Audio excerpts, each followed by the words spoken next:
dicabut kan dok? Boleh masuk ke ruangan ini ya Bu? Dok, soalnya sakitnya udah nggak tahan. Resikonya begitu tinggi. Di sebuah klinik kecil, seorang pasien datang dalam kondisi kesakitan dan meminta giginya dicabut segera. Tetapi, kondisi tubuhnya membuat para tenaga kesehatan harus berpikir 2 kali sebelum mengambil keputusan. Selamat siang Ibu, silakan duduk dulu. Sebelumnya selamat siang Ibu, saya izin untuk memperkenalkan diri. Nama saya Dr. Bob dan saya hari ini membantu Ibu dalam pengecekan gigi. Sebelumnya apakah Ibu ada keluhan pada giginya? Iya dok, gigi saya sakit banget dok dari kemarin. Saya sakit banget dok, boleh nggak ya dok langsung dicabut aja gigi saya ini dok, yang sebelah kiri. Baik Ibu, kita akan melakukan pemeriksaan sekarang. Ibu silakan berbaring di sana. Aduh dok, tolong banget dok, saya minta buat dicabut aja ya sekarang dok. Soalnya sakitnya udah nggak tahan dok. Baik Ibu, saya mengerti. Saya cek dulunya apakah boleh Ibu membuka mulut terlebih dahulu. Iya boleh dok. Bengkaknya lumayan besar ya Ibu, dan di sini juga ada nananya. Iya dok, saya udah 3 hari dok nggak bisa tidur. Bu, ini infeksinya cukup besar. Biasanya memang dicabut, tapi saya harus pastikan dulu kondisi Ibu aman. Hah? Kan saya cuma sakit gigi dok. Kok harus dicek gitu lagi dok? Ribet banget. Iya Ibu, karena kalau tekanan darah atau gula darah Ibu tinggi, tindakan pencabutan bisa bikin kulitnya sakit. Jadi kita harus cek dulu ya Bu. Beneran dok harus dicek dulu? Nggak bisa langsung aja dok? Kalau hasilnya bagus, kita akan langsung cabut gigi hari ini juga. Prosesnya cepat kok Ibu. Ya udah dok, yang penting cepet aja ya dok. Iya Bu, saya akan langsung antar Ibu ke dokter umum. Habis itu kita lanjut ke sini lagi. Baik dok. Dokter gigi Bob membawa Burani ke Dokter Adi, seorang dokter umum. Ia berharap pemeriksaan cepat menemukan jalan tengah, pasien aman, dan tindakan tetap bisa dilakukan. Dokter Adi, ini ada Ibu Rani. Boleh tolongin cek tekanan darah sama gula darahnya ya? Izin mengenalkan diri Ibu, saya Dr. Adi. Saya izin mengecek tekanan darah dan juga gula darah Ibu terlebih dahulu ya. Iya boleh dok, tapi saya maunya gigi saya dicabut hari ini ya dok. Soalnya sakitnya udah nggak tahan banget dok. Saya paham, tapi izinkan kami untuk mengecek terlebih dahulu ya Ibu. Ibu, gula darah Ibu tinggi sekali, 320 mg per desiliter. Hah? Tapi tetap bisa dicabut kan dok? Soalnya saya maunya cepet selesai hari ini dok. Saya nggak bisa memberikan izin tindakan sekarang. Resikonya begitu tinggi. Tapi saya maunya dicabutnya hari ini dok. Soalnya sakit banget dok, udah nggak kuat. Saya mengerti kalau itu maunya Ibu. Tapi kalau kita paksakan sekarang, itu akan membahayakan Ibu sendiri. Tapi kan ini tubuh saya dok. Betul Ibu, tapi kami harus memastikan Ibu pulang dalam keadaan. Di sebuah ruangan, para tenaga kesehatan berkumpul. Mereka berdiskusi mengenai kondisi pasien dan rencana tata laksana yang akan mereka lakukan. Ekspresi mereka serius.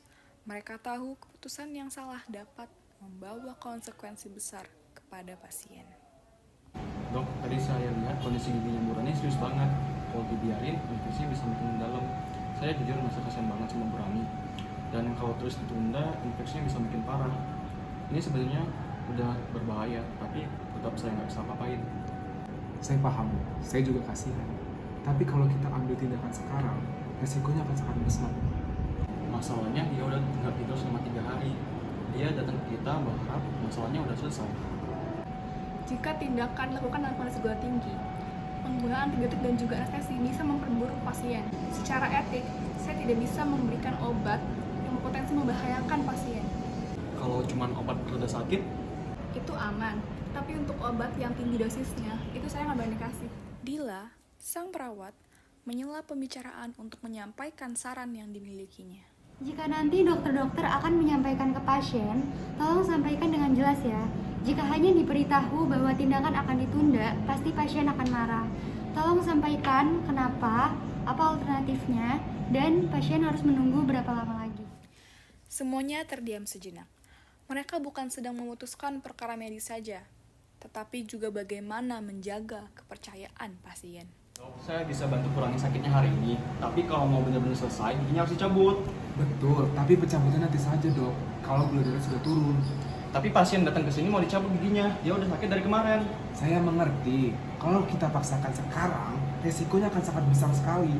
Kita harus cari jalan yang paling aman terlebih dahulu. Ibu Rani pun kembali dipanggil oleh perawat untuk menemui dokter Adi dan dokter gigi Bob. Baik Ibu, boleh masuk ke ruangan ini ya Bu. Dokter Adi dan dokter Bob sudah menunggu. Silakan duduk Ibu Rani. Bu Rani, setelah kami berdiskusi, kami menyimpulkan bahwa tindakan pencabutan gigi Ibu pada hari ini akan kami tunda terlebih dahulu. Dikarenakan kondisi tubuh Ibu yang masih terlalu tinggi walaupun untuk operasi kecil sekalipun. Ya Tuhan, tapi sakitnya ini loh dok, nggak kuat. Bu, saya tetap akan bantu ibu. Saya bisa bersihin gigi ibu, terus kasih obat untuk mengurangi bekas sama sakitnya. Ini bukan solusi akhir, tapi cukup buat bantu ibu selama beberapa hari ini biar nggak sakit. Oh gitu ya dok. Terus kalau gitu saya harus balik kapan ya dok? Kami sarankan Ibu cek ulang gula darah Ibu 2 sampai 3 hari lagi.